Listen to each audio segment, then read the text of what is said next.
Welcome to KTV news. ముందుగా headlines చూద్దాం.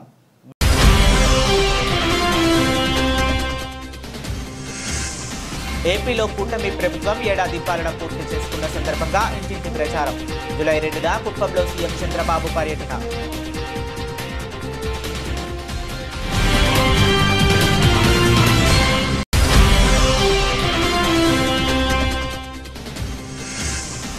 బుడమేరు ముప్పు నివారణకు ముందు జాగ్రత్త చర్యలు.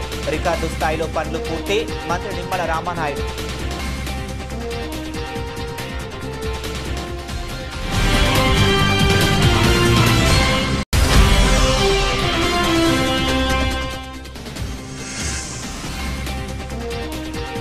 శ్రీ కనకదుర్గమ్మ వారిని దర్శించుకున్న త్రిపుర గవర్నర్ శ్రీ ఎన్ ఇంద్రసేనారెడ్డి.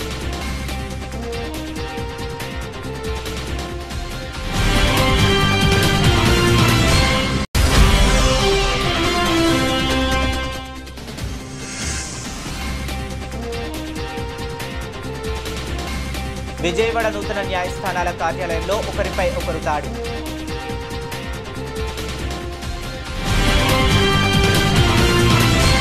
ఇక డీటెయిల్స్లోకి వెళితే ఏపీలో కూటమి ప్రభుత్వం ఏడాది పాలన పూర్తి చేసుకున్న సందర్భంగా ఇంటింటి ప్రచారం చేపట్టాలని సీఎం చంద్రబాబు ఇప్పటికే కేబినెట్లోనే నిర్ణయించారు. కూటమి పార్టీల ఎమ్మెల్యేలంతా ఇంటింటికి వెళ్లి ఏడాది పాలనలో సాధించిన విజయాలని ప్రజలకు వివరించాలని నిర్ణయించారు. తాజాగా ఎమ్మెల్యేల పనితీరుపై నెగిటివ్ రిపోర్టులు వస్తున్న నేపథ్యంలో జనంలోకి వెళ్లి తాము చేస్తున్న కార్యక్రమాలు చెప్పుకోవాలని చంద్రబాబు సూచించారు. ఇందులో భాగంగా ఇంటింటి ప్రచారాన్ని సీఎం చంద్రబాబు ఎల్లుండి ప్రారంభించబోతున్నారని కుప్పం ఎమ్మెల్యేగా ఉన్న చంద్రబాబు తన నియోజకవర్గం నుంచే ఈ కార్యక్రమాన్ని ప్రారంభించేందుకు సిద్ధమవుతున్నారు. ఇందుకోసం షెడ్యూల్ టైం కూడా ఖరారైంది. ఇందులో భాగంగా రేపు సాయంత్రం 6 గంటలకు కుప్పం చేరుకునున్న చంద్రబాబు ఎల్లుండి ఉదయం ఇంటింటి ప్రచారం కార్యక్రమం ప్రారంభిస్తారు. జూలై 2న కుప్పంలో సీఎం చంద్రబాబు పర్యటన ఏర్పాటు చేశారు. కుప్పంలోని శాంతిపురం మండలంలోని తిమ్మరాజుపల్లిలో బుధవారం ఉదయం 8 గంటల నుండి డోర్ టు డోర్ క్యాంపెయిన్లో సీఎం చంద్రబాబు పాల్గొంటారని ప్రభుత్వం ప్రకటించింది. దాదాపు 3 గంటల పాటు సాగే ఈ కార్యక్రమంలో భాగంగా చంద్రబాబు స్వయంగా ఇంటింటికి వెళ్లి తమ ప్రభుత్వం చేపట్టిన కార్యక్రమాలతో పాటు కుప్పంలో ఎమ్మెల్యేగా తాను చేపట్టిన కార్యక్రమాలని సైతం ప్రజలకు వివరిస్తారు. మళ్ళీ మేము తీయాలనుకుంటే నువ్వు డీలో మేము కూడా నీ మార్పునే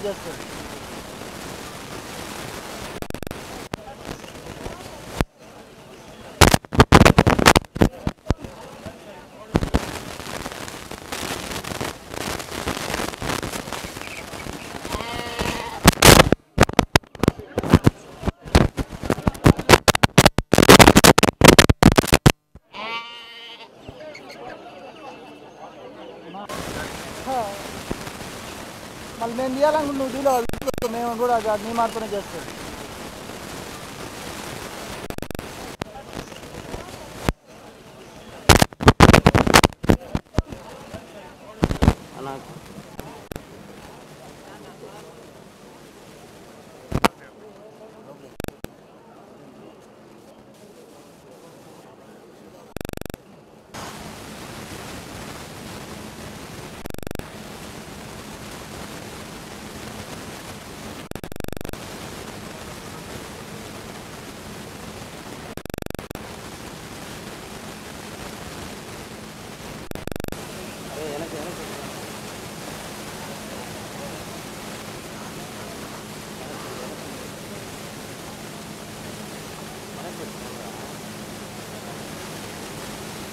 ప్రాణాంతకమైన క్యాన్సర్ మహమ్మారిని తరిమి కొట్టాలనే ఉద్దేశంతోనే inner wheel club of Vijayawada mid town మహిళలు వినూత్న కార్యక్రమానికి శ్రీకారం చుట్టారు.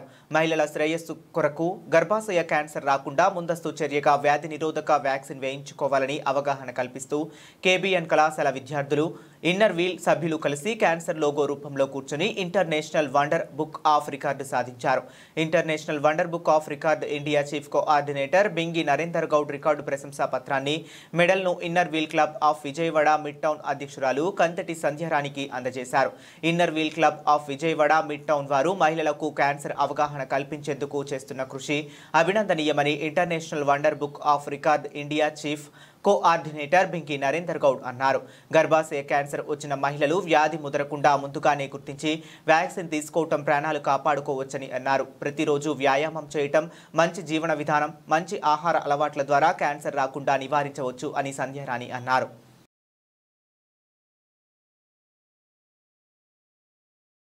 గత ఏడాది విజయవాడ నగరాన్ని ముంచెత్తిన బుడమేరు వరదకు సంబంధించి బుడమేరు గట్టుకు ఏర్పడ్డ 3 గంటలను కలుపుతూ 365 మీటర్ల పొడవున చేపట్టిన సీసీ వాల్ నిర్మాణం పూర్తయినట్లు జలవనరుల శాఖ మంత్రి నిమ్మల రామానాయుడు చెప్పారు. సోమవారం ఈ పనులు పరిశీలన అనంతరం మంత్రి మాట్లాడారు. సీసీ వాల్ నిర్మాణానికి సంబంధించిన పనులను ఏప్రిల్ నెలలో ఆర్థిక ఆమోదం లభించగా మే నెలలో టెండర్లు పిలిచి సీజన్ ప్రారంభం కాకుండానే రికార్డు స్థాయిలో పూర్తి చేయగలిగామన్నారు.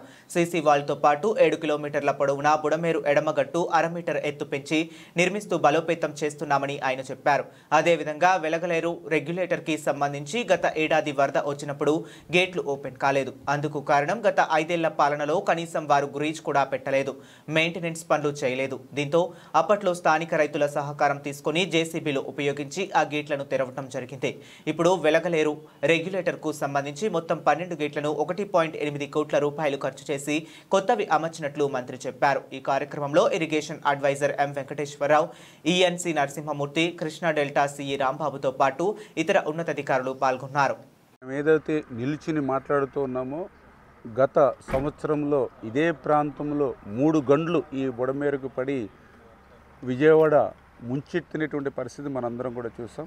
ఆ రోజు ముఖ్యమంత్రి చంద్రబాబు నాయుడు గారు సైతం కలెక్టరేట్లో బస్సులోనే 10 రోజులు ఉండి పరిస్థితులను చక్కదిద్దడం కానీ, లోకేష్ గారు సైతం డ్రోన్స్ కెమెరాస్ ద్వారా 24 గంటలు కూడా రియల్ టైంలో మానిటరింగ్ చేయడం, ఆ రకంగా యుద్ధ ప్రాతిపదికన ఆ 3 గంటలను కూడా నిలవ కాళ్ళ మీద ఇటు అధికారులు కానీ ఏజెన్సీలు కానీ శ్రమించి ఆ రోజు తాత్కాలికంగా మనం ఆ రోజు ఈ గండ్లను మనం పోడ్చగలిగాం. అయితే మొన్న గండ్లు పడడమే కాదు, గతంలో ఈ బుడమేరుకి ఎప్పుడు గండ్లు పడినా ఇదే ప్రాంతంలో పడుతూ ఉన్నాయి. ఎందుకంటే ఛానల్లో వచ్చేటువంటి ఫ్లడ్ వాటర్తో పాటు దీనికి ఆపోజిట్లో ఏదైతే పులివాగుకి సంబంధించి ఆ వాటర్ అంతా కూడా డైరెక్ట్గా ఈ బండని టచ్ చేయడం, అదేవిధంగా ఇక్కడ సైఫన్ ఒకటి ఉండడం, ఇక్కడే గండ్లు పడుతున్నాయని చెప్పడం ద్వారా, అదేవిధంగా ఈ కెనాల్కి పట్టిసీమ వాటర్ను కూడా రేపు ఫ్యూచర్లో తీసుకురావాలి కాబట్టి ఆ సీపేజీలు కూడా లేకుండా చూసుకోవాల్సిన బాధ్యత ఉంది. కాబట్టి ఈరోజు మొన్న గండ్లు పడినటువంటి 3 గంటలను కలిపి ఈవేళ 365 మీటర్ల సీసీ వాల్ని శాశ్వత ప్రాతిపదికన, యుద్ధ ప్రాతిపదికన ఈ సీజన్ ప్రారంభమయ్యే లోపుగానే ఆర్థికంగా మాకు మొన్న ఏదైతే ఏప్రిల్ నెలలోనే అప్రూవల్ అయినప్పటికీ కూడా మే నెలలోనే టెండర్లు పిలిచి వర్క్ ఆర్డర్ ఇచ్చి ఇమ్మీడియట్లీ ఈ సీజన్లో మేము ఈ సీసీ వాళ్ళు పూర్తి చేయగలిగాము. అంతేకాకుండా ఈ ఫ్లడ్ భవిష్యత్తులో వస్తాయి అంటే శాశ్వత ప్రాతిపదికన చేయాలనంటే దగ్గర 7-8 వేల కోట్ల రూపాయలు నిధులు అవసరం అవుతాయి. అదేవిధంగా టైం టేకింగ్ కూడా ఒక 3-4 ఇయర్స్ తీసుకుంటుంది. కాబట్టి ఈ లోపుగా మరి ఏదైతే ఈ యొక్క ఫ్లడ్ నుంచి కొంతమేరైనా సరే విజయవాడకి మరి ఎఫెక్ట్ లేకుండా ఉండాలనే ఉద్దేశంతో సీసీ వాళ్ళతో పాటుగా ఏదైతే శ్రీ కనకదుర్గమ్మ వారిని ఈరోజు ఉదయం త్రిపుర గవర్నర్ శ్రీ ఎన్ ఇంద్రసేనారెడ్డి దర్శించుకున్నారు. ఇంద్రకీలాద్రికి విచ్చేసిన వీరిని ఆలయ కార్యనిర్వహణ అధికారి వికే కాశీ నాయక్ ఆలయ మర్యాదలతో స్వాగతం పలికి శ్రీ అమ్మవారి దర్శనం అనంతరం వేద ఆశీర్వచనం, చిత్రపటానికి ప్రసాదములు అందించారు. ప్రజయా పశుభిర్విధురైర్వ్యాయతే యస్యేవం విదుషోగ్నిహోత్రయుక్పతే యముజేన దేవం వేద శతమానం భవతి శతాయ పురుషస్య తేంద్రియ ఆయుష్యేంద్రియే ప్రతిష్ఠతి సరాసుదస్య మహామదోనందు అస్య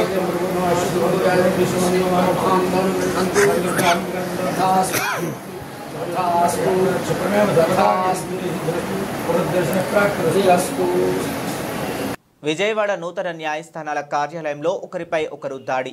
సోమవారం మధ్యాహ్నం సుమారు 2 గంటల సమయంలో ఈ వ్యవహారంపై పలువురు న్యాయవాదులు సైతం ఆందోళన వ్యక్తం చేశారు. తమ సమస్యల పరిష్కారం కోసం న్యాయస్థానాన్ని ఆశ్రయిస్తే అదే న్యాయస్థానాల ప్రాంగణంలో ఒకరిపై ఒకరు దాడి చేసుకున్నారు.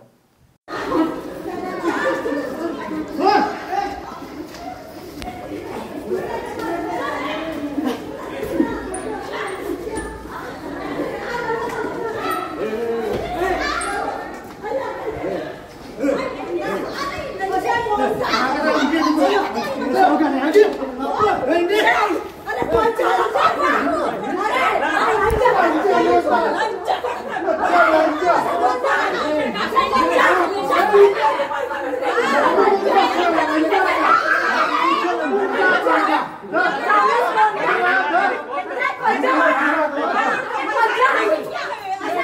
ఒక రాష్ట్ర భవిష్యత్తును నిర్ణయించే అత్యంత ముఖ్యమైన రంగం విద్యారంగం. అలాంటి విద్యారంగాన్ని జగన్ హయాంలో పూర్తిగా బస్టు పట్టించి లక్షల మంది విద్యార్థులను ప్రభుత్వ పాఠశాలల నుండి ప్రైవేటు స్కూళ్లకు తరలించేందుకు ప్రయత్నాలు జరిగాయి.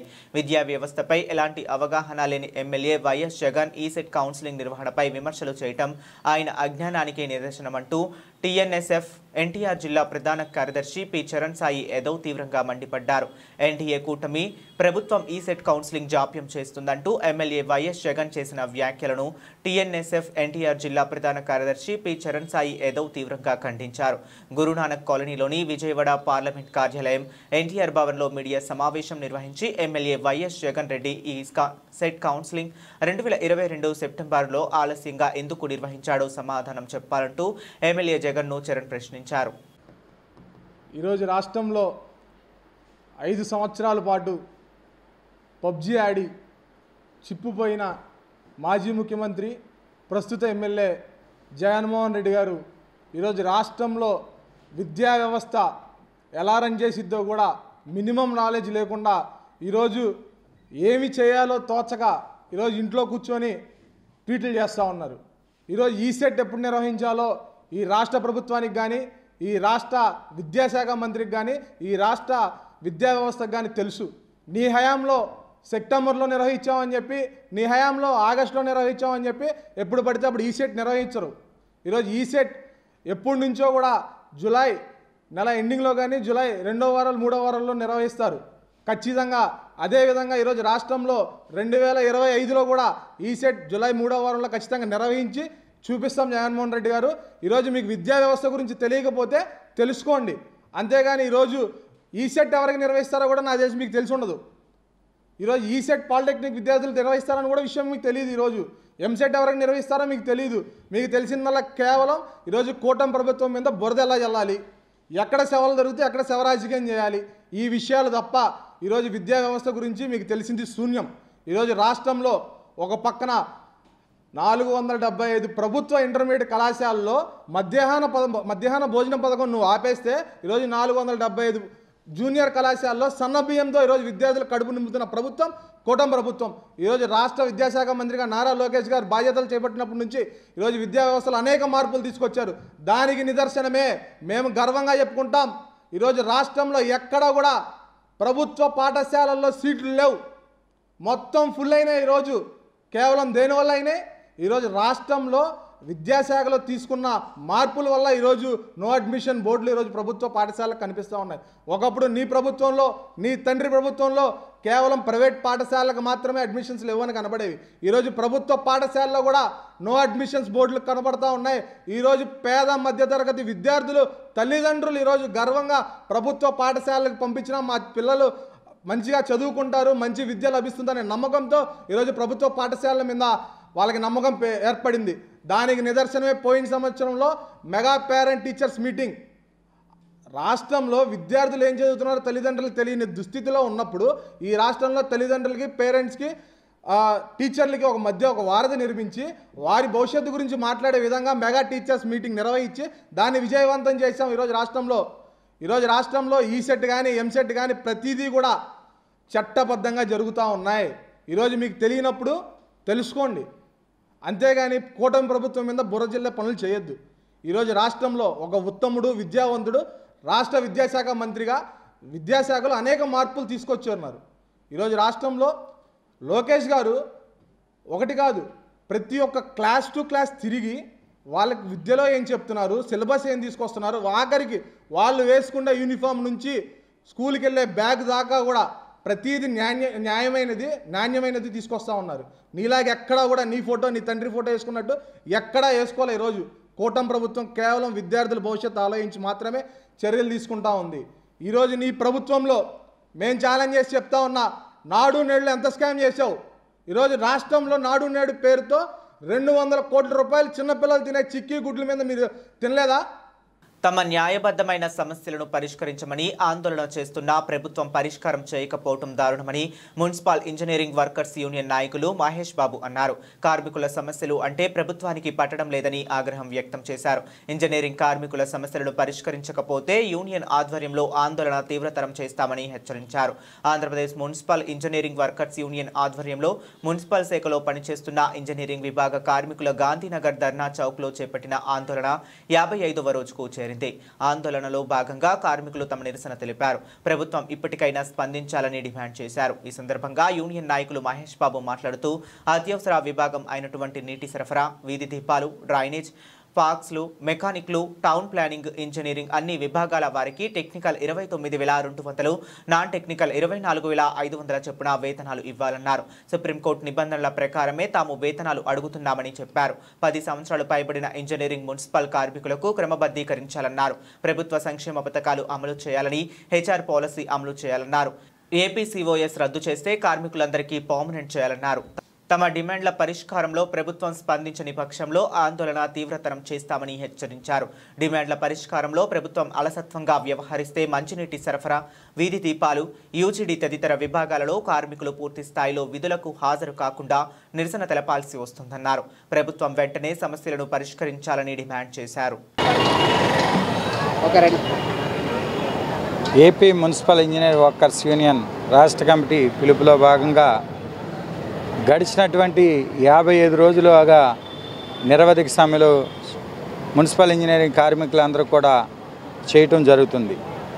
దాంట్లో భాగంగానే గడిచినటువంటి సిడిఎంఏ, ఎంఏయుడి గారు అలాగే మున్సిపల్ మంత్రి నారాయణ గారితో 2వ తారీఖు చర్చలు జరగడం జరిగింది.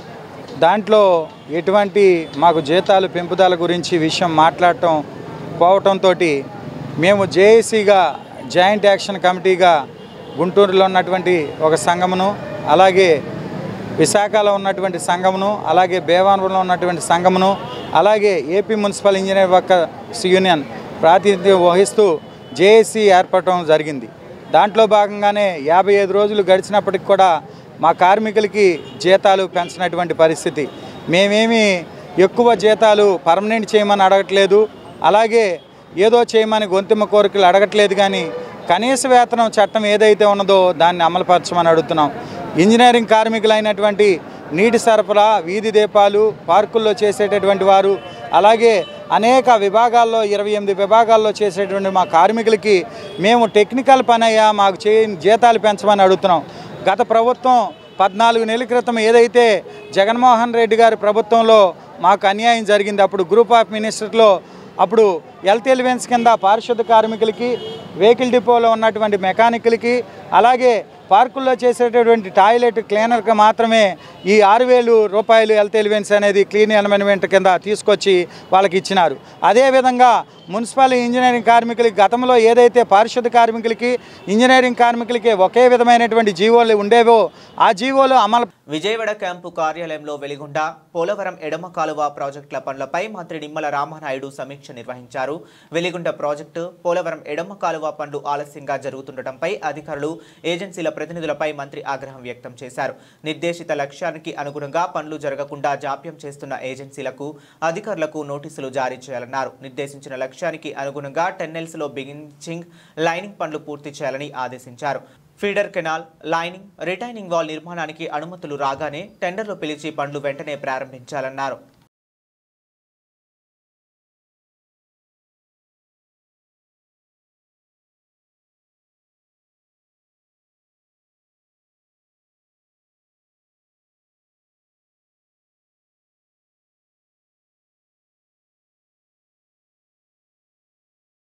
ఐఎఫ్టియు అనుబంధ సంఘాలు అయిన ప్రగతిశీల భవన నిర్మాణ కార్మిక సంఘం మరియు ఆదర్శ భవన నిర్మాణ కార్మిక సంఘం విలీనం సందర్భంగా ఈరోజు 30వ తేదీన విజయవాడ ప్రెస్ క్లబ్లో విలీన సభ జరిగింది.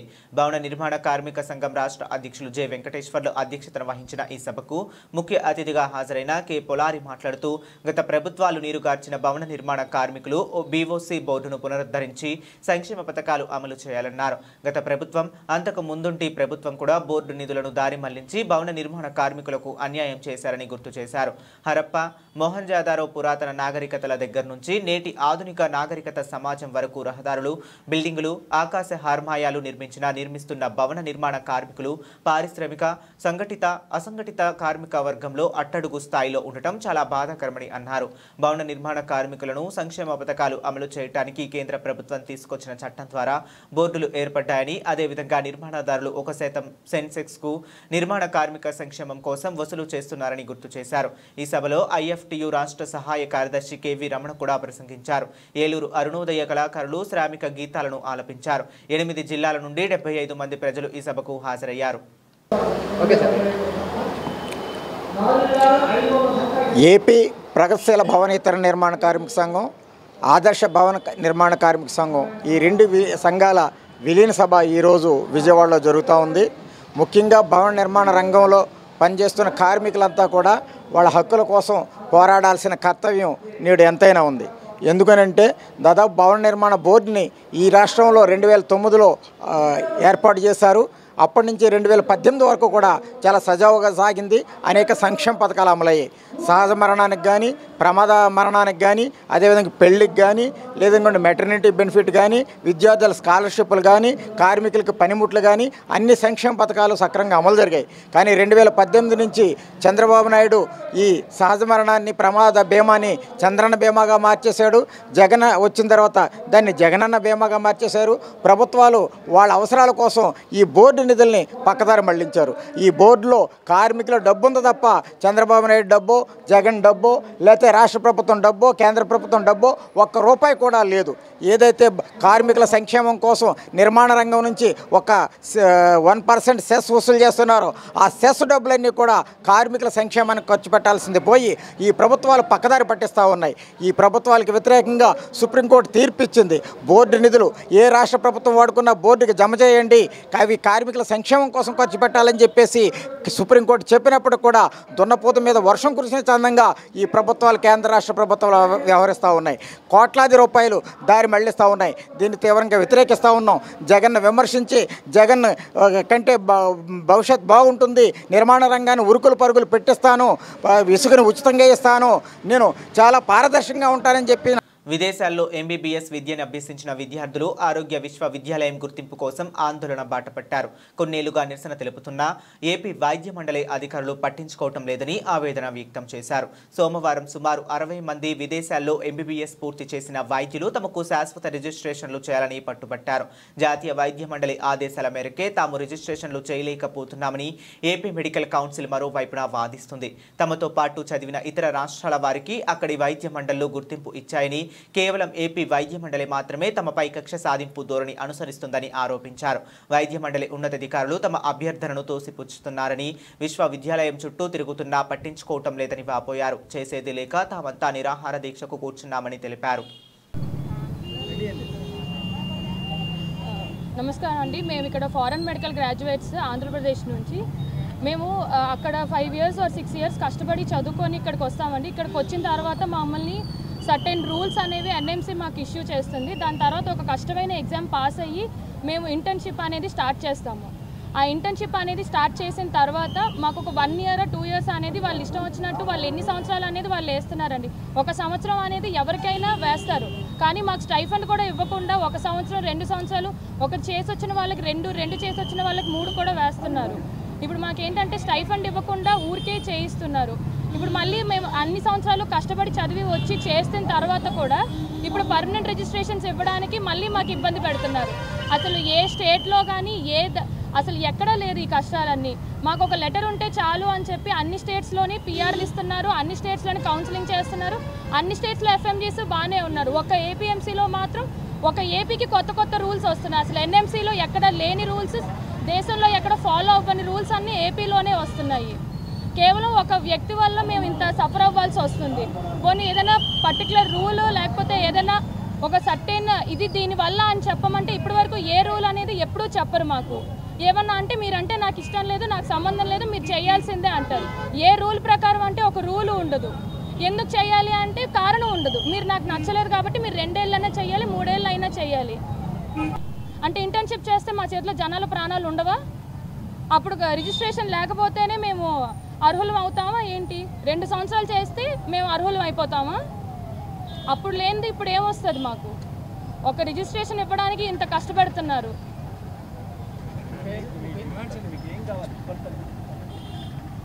డిమాండ్స్ మాకు ఆల్రెడీ చైర్మన్ డెసిషన్ అయిపోయిందండి. చైర్మన్ సార్ ఇస్తాము అంటున్నారు, కానీ ఎందుకు డిలే చేస్తున్నారో తెలియదు.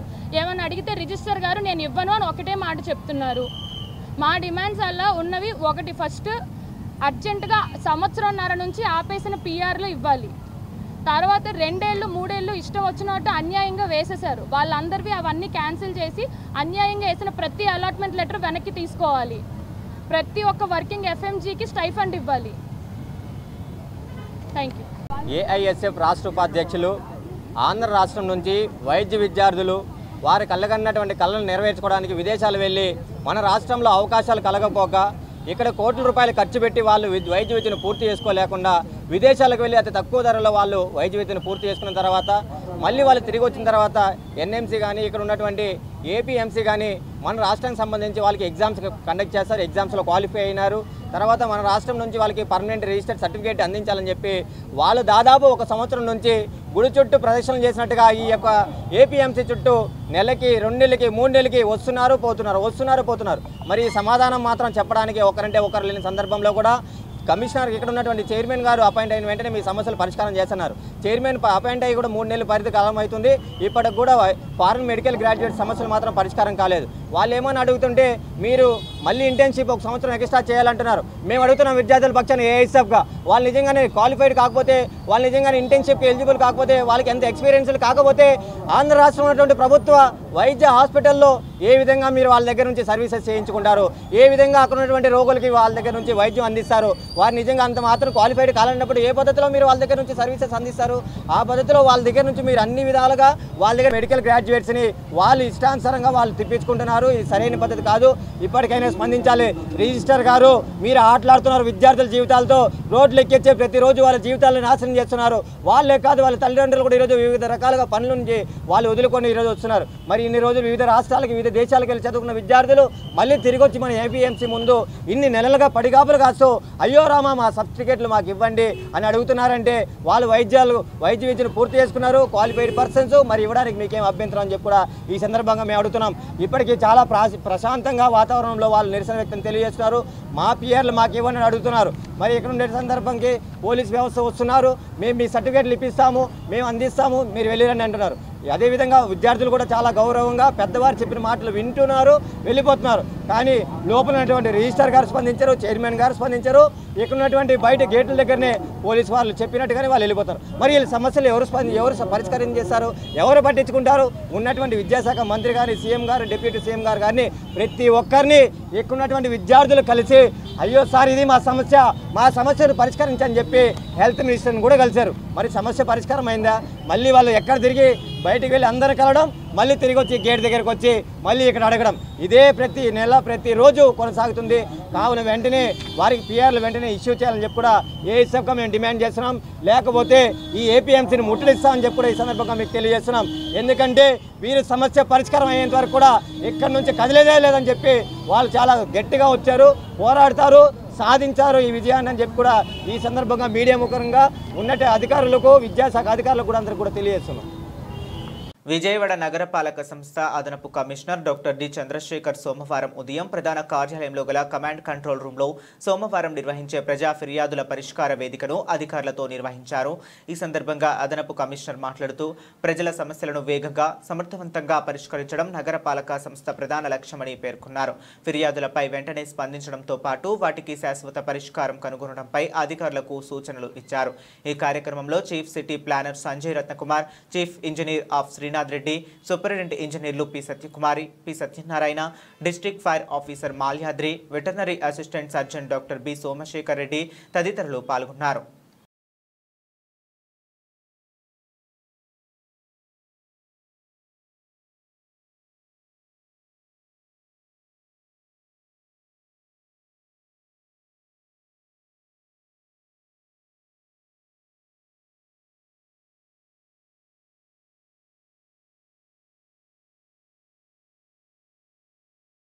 పేదలకు అందించే ఇళ్లను త్వరితగతిన నిర్మించాలని విజయవాడ నగరపాలక సంస్థ కమిషనర్ ధ్యానచంద్ర హెచ్ఎం అన్నారు.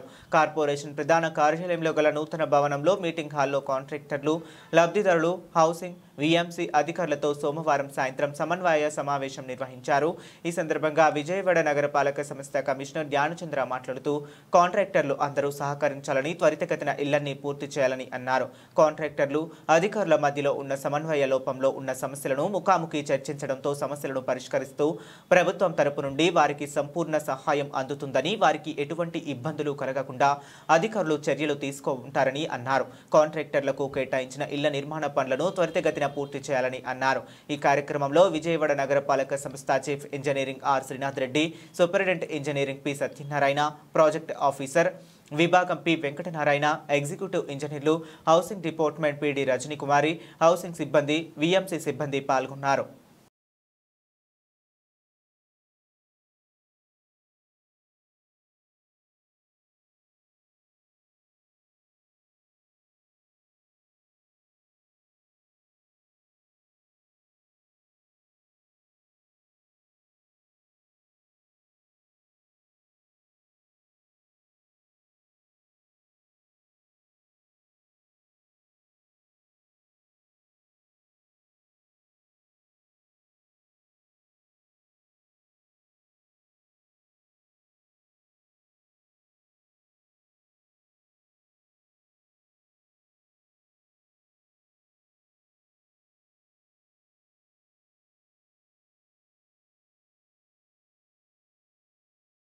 బులెటిన్ ముగించే ముందు మరొకసారి హెడ్లైన్స్ చూద్దాం.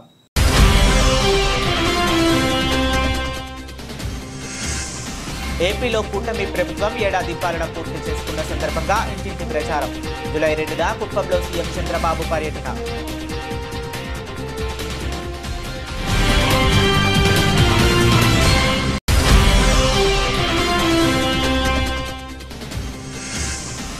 బుడమేరు ముప్పు నివారణకు ముందు జాగ్రత్త చర్యలు. రికార్డు స్థాయిలో పనులు పూర్తి. మంత్రి నిమ్మల రామానాయుడు.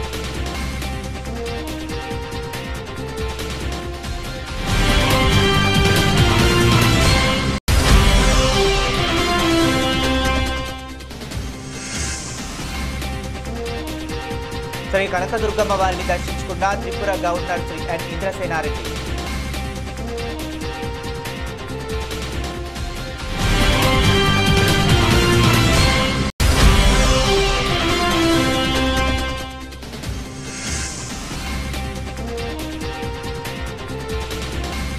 విజయవాడ నూతన న్యాయస్థానాల కార్యాలయంలో ఒకరిపై ఒకరు దాడి.